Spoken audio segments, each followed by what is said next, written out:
Un niño fue declarado desaparecido, y 22 años después, su madre encuentra una pista olvidada. ¡Qué gusto tenerte aquí! Comenta tu ciudad para que pueda traer casos de tu región y saber desde dónde me estás viendo. Era una tarde de septiembre aparentemente ordinaria cuando la vida de una familia cambió para siempre. En la escuela primaria Lincoln de Phoenix, Arizona, se celebraba la tradicional feria escolar de inicio de otoño. Cientos de familias se habían reunido en el patio de la escuela, disfrutando de juegos, comida y actividades recreativas bajo el cálido sol del desierto de Sonora. Jennifer Matthews había llegado temprano con su hijo Ethan, un niño enérgico de 8 años con cabello rubio y ojos verdes brillantes. Como madre soltera de 32 años, Jennifer trabajaba como enfermera en el Hospital General de Phoenix y valoraba cada momento que podía pasar con su hijo. Ese día había tomado la tarde libre específicamente para acompañar a Ethan a su evento escolar favorito del año. La feria estaba en pleno apogeo cuando ocurrió lo impensable. Alrededor de las 3:30 de la tarde, Jennifer perdió de vista a Ethan por unos momentos mientras conversaba con otros padres cerca del puesto de algodón de azúcar. Cuando se dio la vuelta para buscarlo, el niño había desaparecido. Inicialmente, Jennifer pensó que simplemente se había alejado para jugar en otra área. Sin embargo, después de 15 minutos de búsqueda desesperada, el pánico comenzó a apoderarse de ella. La directora de la escuela, Patricia Williams, activó inmediatamente el protocolo de emergencia. Se cerraron todas las salidas del recinto escolar y se organizó una búsqueda sistemática en cada aula, baño y espacio de almacenamiento. Voluntarios adultos se dispersaron por todo el campus, gritando el nombre de Ethan. La policía de Phoenix fue notificada a las 4:15 de la tarde, apenas 45 minutos después de que se reportara la desaparición. El detective Michael Rodríguez, un veterano de 15 años en casos de personas desaparecidas, llegó a la escena en cuestión de minutos. Rodríguez había trabajado en docenas de casos de niños desaparecidos, y sabía que las primeras horas eran absolutamente críticas. Inmediatamente estableció un perímetro alrededor de la escuela y comenzó a coordinar con las unidades K9 y el equipo de búsqueda y rescate. La investigación inicial se centró en las aproximadamente 400 personas que habían asistido a la feria escolar ese día. Cada adulto presente fue entrevistado, y se recopiló información de contacto de todas las familias. Los organizadores del evento proporcionaron una lista completa de todos los voluntarios y trabajadores contratados que habían participado en el montaje y operación de la feria. Las primeras 24 horas no revelaron ninguna pista significativa. Las cámaras de seguridad de la escuela eran limitadas y no habían capturado el momento exacto de la desaparición de Ethan. Los perros rastreadores siguieron el olor del niño hasta la entrada principal de la escuela, pero allí se perdía el rastro, sugiriendo que había salido del campus de alguna manera. El FBI se involucró oficialmente en el caso el 17 de septiembre, bajo la presunción de que podría tratarse de un secuestro. La agente especial Sarah Davidson asumió el liderazgo de la investigación federal, trabajando en estrecha colaboración con el detective Rodríguez. Se emitió una alerta Amber en todo el estado de Arizona, y la fotografía escolar más reciente de Ethan comenzó a circular en medios de comunicación locales y nacionales. La búsqueda se expandió más allá del campus escolar. Equipos de búsqueda peinaron el vecindario circundante, incluyendo parques, canales de irrigación y terrenos baldíos. Se interrogó a todos los residentes en un radio de 5 millas alrededor de la escuela. Los investigadores también examinaron minuciosamente el historial de cada empleado de la escuela y de las empresas contratistas que habían participado en el evento. La familia Matthews cooperó completamente con la investigación. Jennifer proporcionó acceso irrestricto a su hogar, permitiendo que los investigadores revisaran computadoras, registros telefónicos y cualquier otra evidencia potencial. No se encontró nada que sugiriera que la desaparición había sido planificada o que alguien cercano a la familia estuviera involucrado. A medida que pasaban las semanas, la intensidad de la búsqueda comenzó a disminuir gradualmente. Los medios de comunicación nacionales dirigieron su atención a otras historias, aunque los medios locales continuaron cubriendo el caso. Jennifer estableció una campaña de búsqueda comunitaria, distribuyendo volantes con la foto de Ethan en centros comerciales, estacionamientos y eventos públicos por todo Phoenix. La investigación continuó durante meses, pero sin nuevas pistas sustanciales. Se siguieron cientos de posibles avistamientos, desde California hasta Texas, pero ninguno resultó ser Ethan. La teoría predominante entre los investigadores era que el niño había sido víctima de un secuestro oportunista por parte de un extraño que aprovechó la confusión y multitudes de la feria escolar. Para finales de 2001, el caso oficialmente se había enfriado. Aunque técnicamente permanecía abierto y se asignaron recursos cuando surgían nuevas pistas, la realidad era que las posibilidades de encontrar a Ethan vivo disminuían dramáticamente con cada día que pasaba. Sin embargo, Jennifer Matthews se negó a aceptar que su hijo había desaparecido para siempre. El impacto en la comunidad de Phoenix fue profundo. Las escuelas de todo el distrito implementaron nuevos protocolos de seguridad para eventos públicos. Se instalaron más cámaras de seguridad, se establecieron procedimientos más estrictos para verificar la identidad de voluntarios y contratistas, y se crearon nuevos sistemas para monitorear el acceso al campus durante eventos comunitarios. Pero mientras la comunidad comenzaba lentamente a sanar y adaptarse, una madre permanecía despierta cada noche, preguntándose qué le había sucedido a su hijo. Jennifer Matthews no sabía que tendría que esperar más de 2 décadas antes de que una pequeña pista olvidada finalmente comenzara a revelar la horrible verdad sobre lo que realmente le había ocurrido a Eason en esa fatídica tarde de septiembre. Los años que siguieron a la desaparición de Eason Matthews transformaron radicalmente la vida de su madre. Jennifer abandonó su trabajo como enfermera de tiempo completo y se convirtió en una defensora incansable de los niños desaparecidos, dedicando cada momento de vigilia a mantener viva la memoria de su hijo y ayudar a otras familias que enfrentaban tragedias similares. En 2002, Jennifer fundó la organización Eason Matthews para niños desaparecidos, una entidad sin fines de lucro que proporcionaba recursos y apoyo a familias afectadas por desapariciones infantiles. La organización estableció una línea directa a las 24 horas, coordinó esfuerzos de búsqueda voluntaria y presionó por mejoras en la legislación relacionada con niños desaparecidos en Arizona. El sitio web de la organización se convirtió en un monumento digital a Eason. Jennifer actualizaba regularmente la página con progresiones de edad generadas por computadora, mostrando cómo podría verse su hijo a medida que crecía. A los 10 años, a los 15, a los 20, y finalmente a los 29 años en 2022. Cada imagen representaba tanto esperanza como dolor, un recordatorio constante de todos los momentos perdidos y la posibilidad persistente de un reencuentro. El detective Michael Rodríguez, quien había liderado la investigación original, mantuvo una relación personal con la familia Matthews mucho después de su jubilación oficial del Departamento de Policía de Phoenix en 2018. Rodríguez visitaba a Jennifer regularmente, no solo como un gesto de apoyo personal, sino también para revisar periódicamente el archivo del caso. Cada pocas semanas, repasaba las evidencias con ojos frescos, esperando detectar algo que hubiera pasado desapercibido anteriormente. A lo largo de los años, surgieron ocasionalmente nuevas pistas que reactivaban brevemente la investigación. En 2007, un hombre en Tucson afirmó haber visto a un niño que coincidía con la descripción de Eason, pero la investigación subsecuente reveló que se trataba de un caso de identidad equivocada. En 2012, se descubrieron restos óseos en el desierto al este de Phoenix, generando esperanzas y temores en igual medida, pero las pruebas de ADN confirmaron que no pertenecían a Eason. Jennifer nunca se mudó de su hogar original en Phoenix. Mantuvo la habitación de Eason exactamente como él la había dejado esa mañana de septiembre de 2001. Sus juguetes permanecían organizados en los estantes, su ropa colgaba en el armario, y su cama estaba tendida con las mismas sábanas de dinosaurios que él tanto amaba. Para Jennifer, cambiar algo en esa habitación habría sido como admitir que su hijo nunca regresaría. La tecnología forense había avanzado significativamente desde 2001. Los investigadores ahora tenían acceso a bases de datos de ADN más sofisticadas, técnicas de análisis facial mejoradas, y sistemas de reconocimiento por computadora que podían procesar millones de imágenes en busca de coincidencias potenciales. En 2020, el Departamento de Policía de Phoenix reinició oficialmente la investigación del caso Matthews, aplicando estas nuevas herramientas a la evidencia existente. La pandemia de COVID-19 paradójicamente proporcionó a Jennifer más tiempo para organizar y digitalizar los archivos relacionados con la búsqueda de su hijo. Durante los meses de confinamiento en 2020 y 2021, escaneó meticulosamente miles de documentos, fotografías y recortes de periódicos que había acumulado durante 2 décadas. Este proceso de organización reveló patrones y conexiones que anteriormente no habían sido evidentes.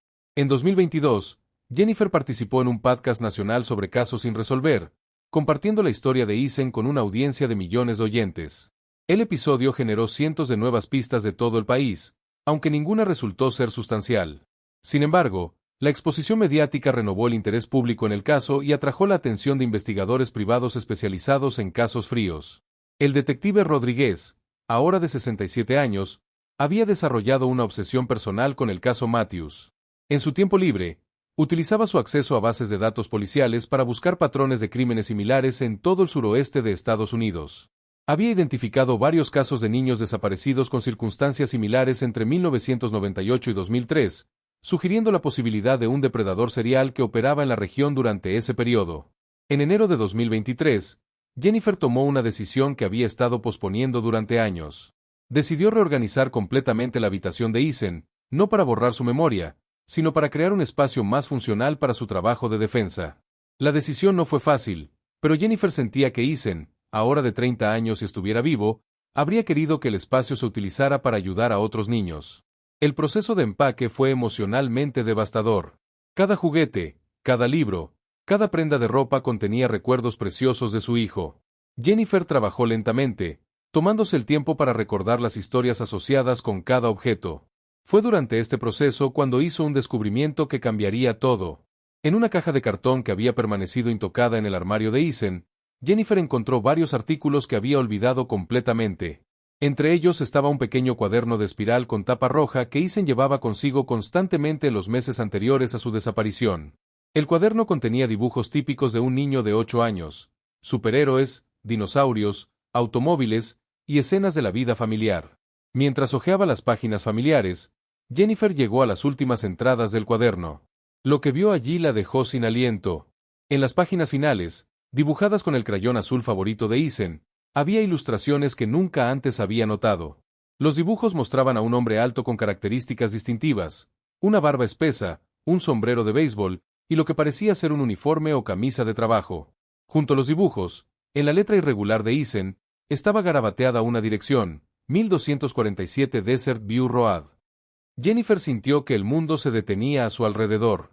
¿Cómo era posible que nunca hubiera visto estos dibujos? ¿Quién era este hombre que su hijo había dibujado con tanto detalle? Y más importante aún, ¿qué significaba esa dirección? Con manos temblorosas, Jennifer tomó su teléfono y marcó el número que había llamado cientos de veces durante las últimas 2 décadas. Era hora de que el detective Rodríguez viera lo que ella acababa de descubrir. Sin saberlo, Jennifer Matthews acababa de encontrar la primera pista real en 22 años que finalmente revelaría el destino de su hijo desaparecido. La llamada de Jennifer Matthews llegó al detective retirado Michael Rodríguez una fría mañana de marzo de 2023. En su voz, Rodríguez detectó inmediatamente una mezcla de emoción y terror que no había escuchado en años. Después de 2 décadas investigando el caso, había aprendido a distinguir entre las falsas esperanzas y las pistas genuinas. Esta vez, algo era diferente. Rodríguez llegó a la casa de Jennifer en menos de 1 hora, llevando consigo una lupa y guantes de látex que siempre mantenía en su automóvil para situaciones como esta. El cuaderno de espiral roja de Eason descansaba sobre la mesa de la cocina, abierto las páginas que habían permanecido ocultas durante 22 años. Rodríguez examinó cuidadosamente los dibujos, notando inmediatamente el nivel de detalle que un niño de 8 años había puesto en las ilustraciones del hombre misterioso. Los dibujos revelaban características específicas que sugerían que Eason había tenido múltiples encuentros con esta persona. El hombre aparecía en diferentes poses y contextos, algunas veces de pie junto a lo que parecía ser un vehículo, otras veces sentado en lo que podría interpretarse como un banco o silla. En uno de los dibujos más detallados, el hombre sostenía lo que parecía ser una herramienta o bastón. La consistencia y las características físicas a través de múltiples ilustraciones sugería que no se trataba de personajes imaginarios, sino de representaciones de una persona real. La dirección garabateada junto a los dibujos, 1247 Desert View Road, se convirtió en el foco inmediato de la investigación renovada. Rodríguez utilizó su acceso a bases de datos inmobiliarias para rastrear la propiedad. Lo que descubrió fue inquietante. La dirección correspondía a una propiedad rural ubicada aproximadamente a 25 millas al este de Phoenix, en una zona escasamente poblada del desierto de Sonora. Los registros de propiedad revelaron que la dirección había pertenecido a un hombre llamado Thomas Crawford desde 1987 hasta su muerte en 2018. Crawford, de 54 años al momento de la desaparición de Eason, había vivido solo en la propiedad durante la mayor parte de su vida adulta. Los archivos criminales mostraron un historial de arrestos menores por delitos como alteración del orden público y conducir bajo la influencia, pero nada que inmediatamente sugiriera tendencias hacia crímenes violentos. Rodríguez contactó inmediatamente a la detective Amanda Foster, quien ahora lideraba la unidad de casos fríos del Departamento de Policía de Phoenix. Foster había sido una oficial junior durante la investigación original de 2001, pero ahora, con 20 años de experiencia, estaba particularmente motivada para resolver el caso que había marcado los primeros años de su carrera. La investigación de antecedentes sobre Thomas Crawford reveló detalles perturbadores. Los registros de empleo mostraron que Crawford había trabajado ocasionalmente como contratista de seguridad temporal para eventos públicos en el área de Phoenix entre 1999 y 2002. Esta información fue especialmente significativa porque los investigadores originales habían documentado que varios trabajadores temporales habían estado presentes en la feria escolar el día que Eason desapareció, pero no todos habían sido completamente verificados. Los registros de la empresa de seguridad, Phoenix Event Security Services, confirmaron que Crawford había trabajado en múltiples eventos escolares durante ese periodo. Más alarmante aún, los registros mostraron que había estado programado para trabajar en la feria escolar de Lincoln Elementary el 15 de septiembre de 2001, exactamente el día que Ethan Matthews desapareció. Esta información había sido pasada por alto durante la investigación original debido a inconsistencias en los registros de asistencia y la falta de seguimiento sistemático de todos los empleados temporales. Foster organizó inmediatamente un equipo para visitar la propiedad de Desert View Road. El terreno había permanecido desocupado desde la muerte de Crawford en 2018, y según los registros del condado, no había herederos conocidos que reclamaran la propiedad.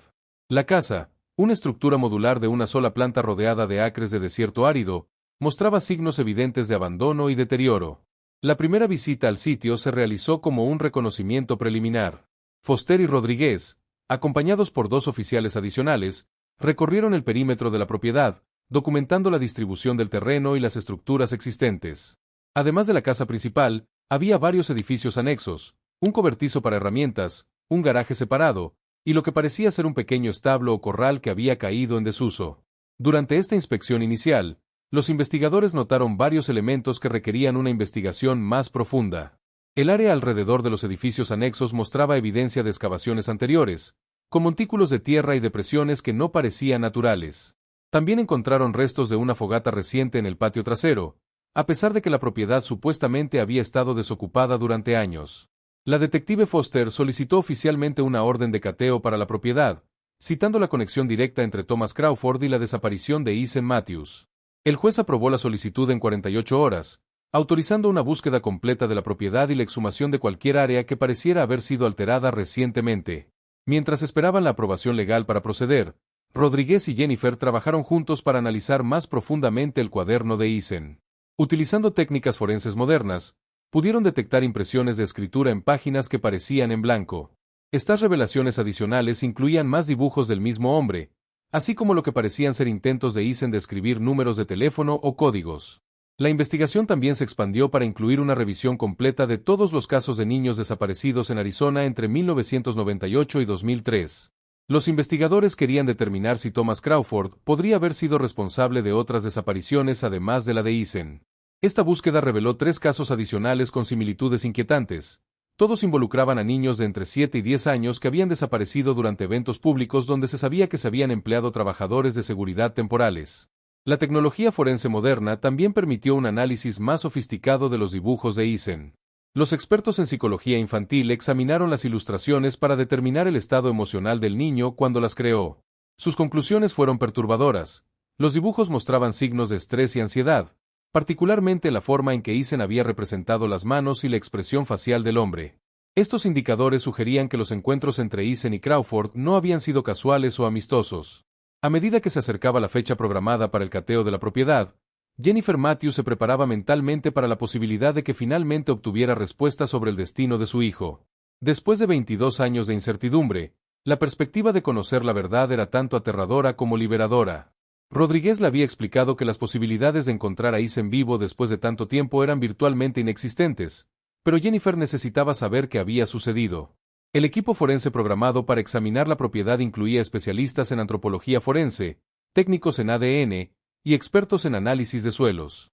También se había organizado la presencia de perros especializados en la detección de restos humanos, entrenados específicamente para localizar evidencia que podría haber estado enterrada durante décadas. La noche antes del cateo programado, Rodríguez recibió una llamada inesperada de un detective retirado en Nuevo México. El detective había escuchado sobre la investigación renovada del caso Matthews y tenía información sobre Thomas Crawford que nadie en Arizona conocía. Crawford había sido sospechoso en la desaparición de un niño de 9 años en Albuquerque en 1999, pero nunca había habido evidencia suficiente para procesar el caso. Esta revelación sugería que Crawford había estado activo como depredador durante un periodo mucho más largo del que se había sospechado inicialmente. Mientras el equipo se preparaba para lo que podría ser el día más importante en la búsqueda de la verdad sobre Ethan Matthews, nadie podía anticipar completamente lo que descubrirían en la propiedad abandonada de Thomas Crawford. Sin embargo, todos sabían que estaban a punto de abrir un capítulo que había permanecido cerrado durante más de 2 décadas, y que las respuestas que encontraran podrían ser más perturbadoras de lo que cualquiera había imaginado. La madrugada del 15 de abril de 2023 amaneció despejada sobre el desierto de Sonora, marcando exactamente 22 años y 7 meses desde la desaparición de Ethan Matthews. Un convoy de vehículos oficiales se dirigió hacia la propiedad de Desert View Road, llevando consigo el equipo forense más avanzado que el estado de Arizona había desplegado para un caso de persona desaparecida en décadas. La detective Amanda Foster lideró el equipo multidisciplinario que incluía antropólogos forenses de la Universidad Estatal de Arizona, técnicos especializados en ADN del laboratorio estatal, expertos en análisis de suelos del Departamento de Agricultura, y 2 equipos de perros especializados en detección de restos humanos. El perímetro de la propiedad fue inmediatamente asegurado con cinta policial, estableciendo una zona de investigación controlada que se extendía por aproximadamente 5 acres. Los perros rastreadores, Zeus y Dakota, fueron los primeros en trabajar el sitio.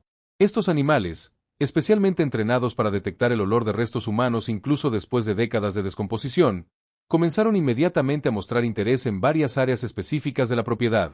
Zeus alertó repetidamente cerca del cobertizo de herramientas, mientras que Dakota se concentró en una zona aparentemente sin disturbar detrás del garaje principal. El análisis preliminar del suelo reveló anomalías significativas en 3 ubicaciones distintas. Utilizando radar de penetración terrestre, los técnicos identificaron áreas donde la densidad del suelo difería notablemente de los patrones naturales circundantes. Estas irregularidades sugerían excavaciones previas que posteriormente habían sido rellenadas, posiblemente años atrás. El registro de la casa principal de Crawford reveló un ambiente perturbador. La vivienda había permanecido prácticamente intacta desde su muerte en 2018, creando una cápsula del tiempo que preservaba evidencia potencial. Los investigadores encontraron una habitación que había sido convertida en lo que parecía ser un espacio de almacenamiento obsesivo, con paredes cubiertas de recortes de periódicos sobre niños desaparecidos de toda la región suroeste. Entre los recortes, los investigadores descubrieron artículos específicos sobre la desaparición de Ethan Matthews, algunos con anotaciones manuscritas en los márgenes. Las notas, escritas en una letra pequeña y meticulosa, incluían comentarios sobre la cobertura mediática y críticas hacia los métodos de búsqueda empleados por las autoridades. Más inquietante aún, algunos artículos tenían fechas circuladas que correspondían a los aniversarios de la desaparición de Ethan. Los técnicos forenses también descubrieron una caja de metal escondida debajo de las tablas del piso en el dormitorio principal. La caja contenía fotografías, documentos de identidad aparentemente falsificados, y lo que parecían ser recuerdos o trofeos de varios eventos públicos en Phoenix durante principios de los años 2000. Entre estos objetos se encontró un brazalete de identificación de la feria escolar de Lincoln Elementary del 15 de septiembre de 2001, el mismo evento donde Ethan había desaparecido. La excavación sistemática de las áreas identificadas por los perros rastreadores comenzó el 18 de abril. Los antropólogos forenses trabajaron meticulosamente, removiendo capas de tierra en secciones cuadriculadas para preservar el contexto arqueológico de cualquier evidencia que pudiera ser descubierta. El proceso era deliberadamente lento y metódico, diseñado para maximizar la recuperación de evidencia mientras se mantenía la integridad científica de los hallazgos. El primer descubrimiento significativo ocurrió en el área detrás del garaje, donde Dakota había alertado repetidamente. A una profundidad de aproximadamente 3 pies, los excavadores encontraron fragmentos de tela que parecían ser restos de ropa infantil. El análisis preliminar sugería que los fragmentos habían estado enterrados durante un periodo prolongado, posiblemente décadas. Las muestras fueron inmediatamente preservadas y enviadas al laboratorio estatal para análisis de ADN y comparación con muestras de la familia Matthews. Simultáneamente, la investigación de antecedentes sobre Thomas Crawford reveló conexiones adicionales perturbadoras. Los registros de empleo mostraron que Crawford había trabajado no solo en la feria escolar donde Ethan desapareció, sino en al menos 8 eventos similares en escuelas de todo el condado de Maricopa entre 1999 y 2002. Los investigadores comenzaron a contactar a las familias de otros niños que habían desaparecido durante eventos donde Crawford había estado presente. La revisión de los archivos personales de Crawford reveló un patrón obsesivo de documentación. Había mantenido calendarios detallados de todos sus trabajos de seguridad, con anotaciones específicas sobre las escuelas, las fechas y el número aproximado de niños presentes en cada evento. Algunos de estos calendarios tenían marcas especiales junto a ciertos nombres de escuelas, marcas que correspondían con fechas de desapariciones infantiles reportadas.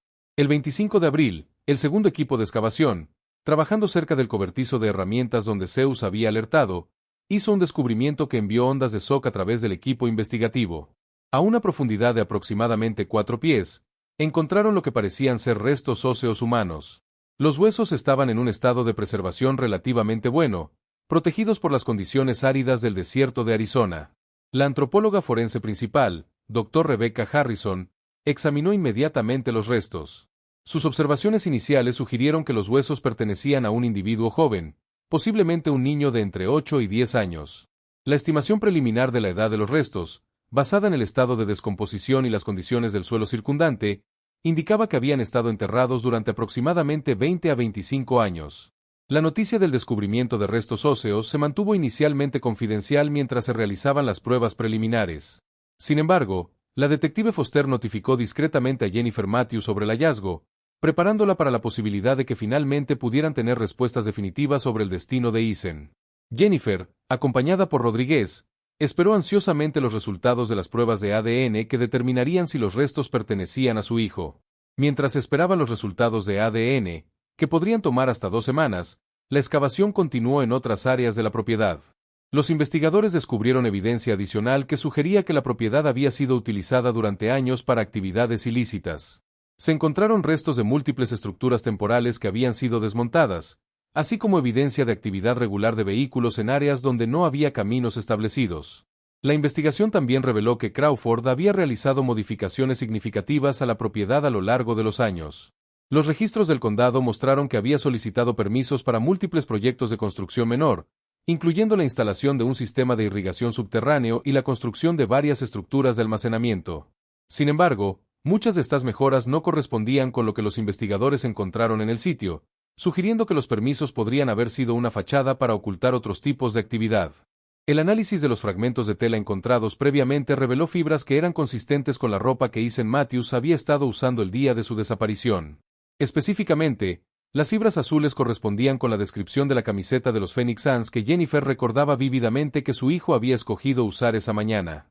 Esta correlación, aunque no definitiva por sí sola, añadía peso creciente a la teoría de que Crawford había sido responsable de la desaparición de Eason.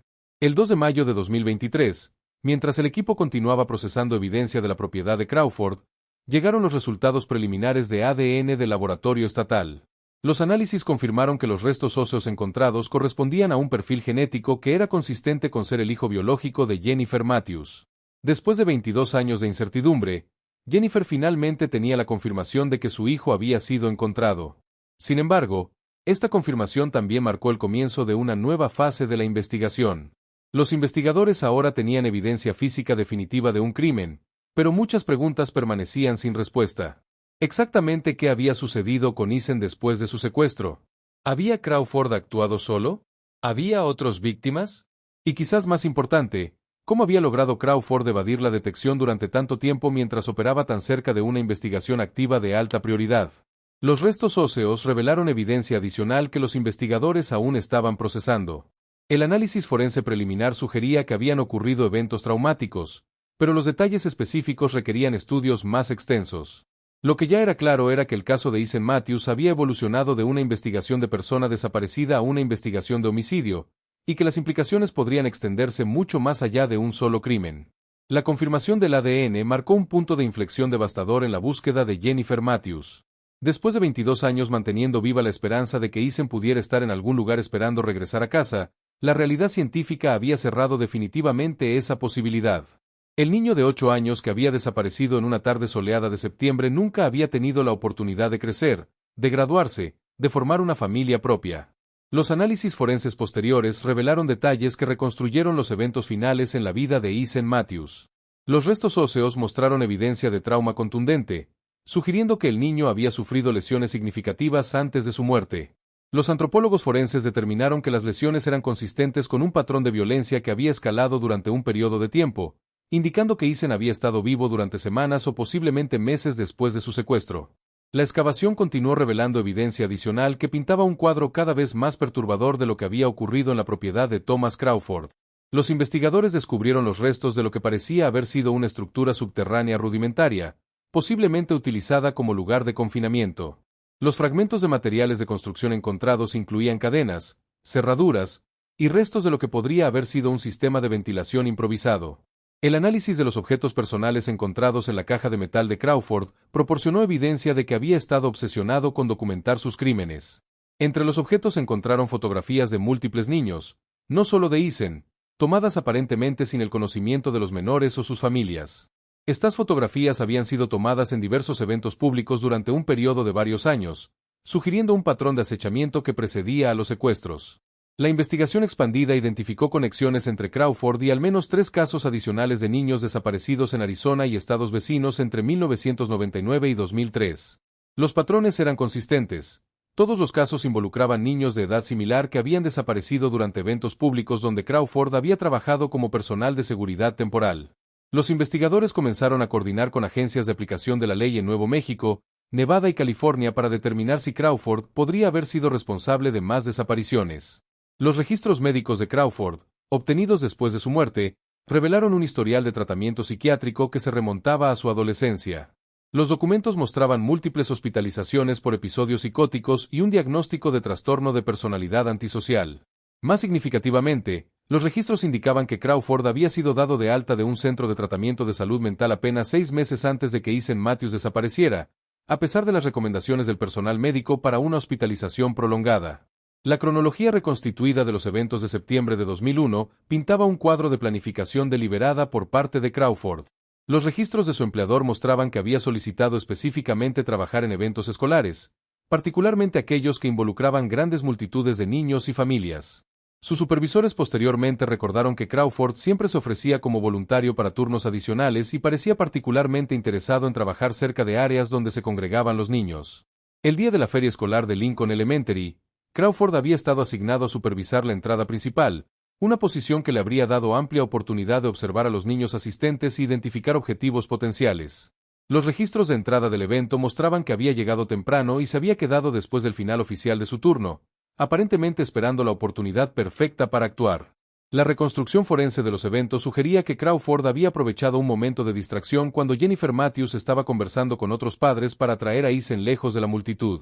Los investigadores teorizaron que Crawford probablemente había utilizado una historia elaborada o pretexto para convencer al niño de seguirlo, posiblemente afirmando que había una emergencia que requería la atención del niño. Una vez que había llevado a Eason fuera del campus escolar, Crawford aparentemente lo había transportado a su propiedad remota en Desert View Road. La distancia de 25 millas habría tomado aproximadamente 40 minutos de manejo, tiempo durante el cual la desaparición de Eason aún no había sido reportada a las autoridades. Esta ventana de tiempo había sido crucial para permitir que Crawford transportara a su víctima sin ser detectado. Los restos de la estructura subterránea encontrada en la propiedad sugerían que Crawford había preparado un lugar de confinamiento con anticipación. Los fragmentos de materiales de construcción databan de varios años antes de 2001, indicando que Crawford había estado planeando y preparándose para secuestros durante un periodo prolongado. Esta premeditación transformaba el crimen de un acto oportunista a una operación calculada y sistemática. El análisis de los dibujos encontrados en el cuaderno de Eason proporcionó evidencia desgarradora de que el niño había intentado documentar su situación desesperada. Los expertos en psicología infantil determinaron que los dibujos habían sido creados durante un periodo de varias semanas, mostrando una progresión en el estado emocional de Eason desde confusión inicial hasta terror creciente. Los dibujos más tardíos mostraban figuras que parecían estar pidiendo ayuda o tratando de escapar. La dirección escrita en el cuaderno de Eason representaba probablemente su intento final de dejar una pista sobre su ubicación. Los investigadores determinaron que el niño había logrado memorizarla después de escuchar a Crawford mencionarla durante conversaciones telefónicas o al revisar correspondencia. Este acto de coraje y presencia de mente por parte de un niño de 8 años en circunstancias aterradoras había sido instrumental para eventualmente resolver el caso 2 décadas más tarde. Los últimos días de la vida de Eason, según la evidencia forense, habían sido marcados por intentos desesperados de escape. Los investigadores encontraron evidencia de que había logrado salir de su confinamiento al menos una vez, pero había sido recapturado por Crawford. Este intento de fuga aparentemente había provocado una escalada en la violencia que ultimately había resultado en la muerte del niño. La causa exacta de muerte, determinada a través del análisis de los restos óseos, indicaba trauma craneal severo. Los patólogos forenses concluyeron que las lesiones eran consistentes con múltiples impactos de un objeto contundente, sugiriendo que la muerte había resultado de una paliza brutal. La evidencia sugería que Crawford había perdido el control después del intento de escape de Eason, resultando en la muerte violenta del niño. Después de la muerte de Eason, Crawford aparentemente había enterrado su cuerpo en la propiedad y había continuado viviendo una vida aparentemente normal durante 17 años más hasta su propia muerte en 2018. Durante este periodo, no había habido evidencia de actividad criminal adicional, sugiriendo que el asesinato de Eason podría haber satisfecho sus impulsos violentos o que había desarrollado métodos más sofisticados para evitar la detección. La revelación de estos detalles fue devastadora para Jennifer Matthews, pero también proporcionó un sentido de cierre que había estado buscando durante más de 2 décadas. Finalmente sabía que le había sucedido a su hijo y podía comenzar el proceso de duelo que había sido imposible mientras mantenía esperanzas de que pudiera estar vivo. Sin embargo, la verdad también trajo consigo nuevas preguntas sobre cuántos otros niños podrían haber sufrido destinos similares a manos de Thomas Crawford, y si la justicia podría alguna vez ser completamente servida para un hombre que había muerto antes de enfrentar las consecuencias de sus crímenes. La confirmación oficial de la muerte de Ethan Matthews y la identificación de Thomas Crawford como su asesino marcó el final de una de las investigaciones de niños desaparecidos más prolongadas en la historia de Arizona. Sin embargo, la muerte de Crawford 5 años antes significaba que la familia Matthews nunca tendría la oportunidad de ver a su asesino enfrentar un juicio y ser condenado por sus crímenes. El fiscal del condado de Maricopa, James Wilson, anunció públicamente el 15 de julio de 2023 que, basándose en la evidencia recopilada, el Estado habría presentado cargos de secuestro en primer grado, confinamiento criminal y asesinato en primer grado contra Thomas Crawford si hubiera estado vivo. La evidencia física, incluyendo los restos de Ethan, los objetos personales encontrados en posesión de Crawford y la documentación obsesiva de sus actividades, habría constituido un caso sólido para una condena.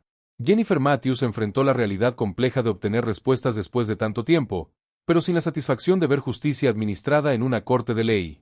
En una conferencia de prensa celebrada el 20 de julio, expresó gratitud hacia todos los investigadores que habían trabajado incansablemente en el caso, particularmente el detective retirado Michael Rodríguez, quien había mantenido el caso vivo en su mente durante más de 2 décadas. La investigación continuó enfocándose en determinar si Crawford había sido responsable de otros crímenes.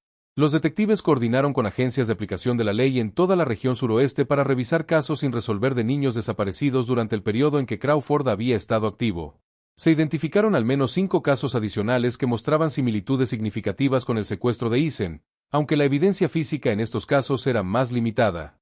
La familia de Jacob Richardson, un niño de 9 años que había desaparecido en Albuquerque en 1999, contactó a las autoridades de Arizona después de enterarse del caso Matthews. Los padres de Jacob habían mantenido durante años que su hijo había desaparecido durante un festival escolar donde habían estado presentes trabajadores de seguridad temporales. Los registros de empleo confirmaron que Crawford había trabajado en Albuquerque durante ese periodo, aunque no se pudo establecer una conexión directa con el evento específico. Similarmente, las familias de otros niños desaparecidos comenzaron a hacer conexiones entre las fechas y ubicaciones de las desapariciones de sus hijos y los registros de empleo de Crawford. Si bien estas correlaciones eran sugerentes, la falta de evidencia física concreta significaba que las autoridades no pudieron establecer vínculos definitivos en la mayoría de los casos. La muerte de Crawford había cerrado efectivamente la posibilidad de obtener confesiones o información adicional sobre posibles víctimas adicionales.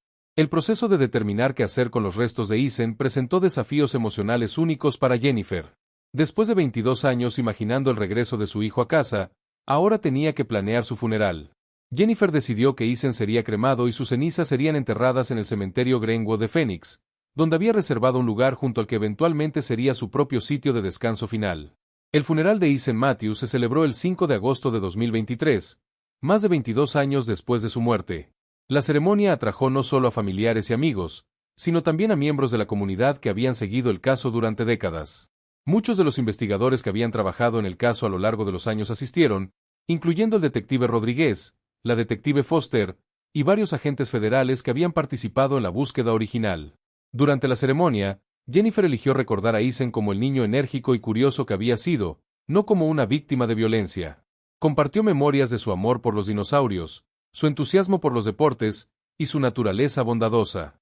La ceremonia sirvió tanto como un funeral tradicional como una celebración de una vida que había sido cortada trágicamente corta, pero que había tocado a miles de personas a través de la búsqueda incansable de su madre para encontrarlo.